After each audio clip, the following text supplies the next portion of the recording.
Most people never get there. Not because the number is too big, because life keeps hitting before the buffer exists. Car repair, medical bill, slow month at work, back to zero. Again. According to the Federal Reserve's 2023 survey of consumer finances, 56% of American adults cannot cover a $1,000 emergency from savings alone. Not $10,000, $1,000.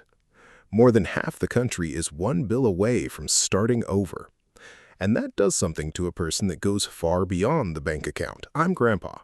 I've watched people build real wealth for over 40 years, and the single most common turning point I've seen wasn't a raise, wasn't a lucky investment, wasn't even a better job. It was the day someone crossed $10,000 in savings for the first time. If that number feels far away right now, stay with me. Because what happens at that threshold will change how you see every financial decision you're making today. Subscribe if this is the kind of calm, practical wealth building you've been looking for. Here's what's actually happening below that number. Researchers call it scarcity cognition. I call it survival mode. When there's no buffer, your brain operates like a guard dog. Always alert, always scanning, always preparing for the next hit. Should I invest? What if the car breaks? Can I afford to be patient? What if work slows down? That mental noise consumes energy. And when your mind is busy defending today, it has almost no room left to build tomorrow. I call this the $10,000 threshold effect. Below it, every financial decision gets filtered through fear. Above it, something quietly shifts. The background noise softens. Patience becomes possible. Long-term thinking becomes possible. And here's what surprises most people. The threshold doesn't just change how you handle emergencies. It changes how you negotiate your salary, how you respond in a job interview, how you make career decisions. Because when you have nothing behind you, you take what you're offered. When you have a buffer, you can afford to ask for what you're worth. Charles Schwab's Modern Wealth Survey found that people with at least $10,000 in liquid savings reported dramatically lower financial stress, regardless of income level.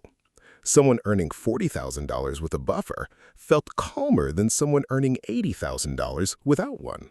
That gap isn't about money. It's about what a buffer does to every decision you make after you have it. So here's the blueprint. Simple, not glamorous, effective. Step 1. Build the buffer before anything else. $10,000 in a separate high-yield savings account. Untouched, non-negotiable. Not opportunity money, not vacation money, stability money. I've watched people chase investment returns while one emergency could wipe them out completely. That isn't investing. That's building on wet ground. Step 2. Automate it from day one. Don't say what's left. There's usually nothing left. Move the money the day income arrives, before your emotions negotiate with it. $200 a month gets you there in just over 4 years. $400 a month, just over 2. The amount matters. The habit matters more. Step 3. Once you cross the threshold, protect it. Then redirect every additional dollar toward long-term wealth building. Index funds, retirement accounts, consistent investing. Now compounding has room to work. Now your investments stop getting interrupted by emergencies. Now money starts moving differently. Not loudly, steadily. And steady is what wins. The first $10,000 is not the finish line. It is the place where your financial life finally stops restarting. An acorn doesn't become an oak overnight, but it does need solid ground first. Start there. Patience pays dividends. I'll see you in the next one.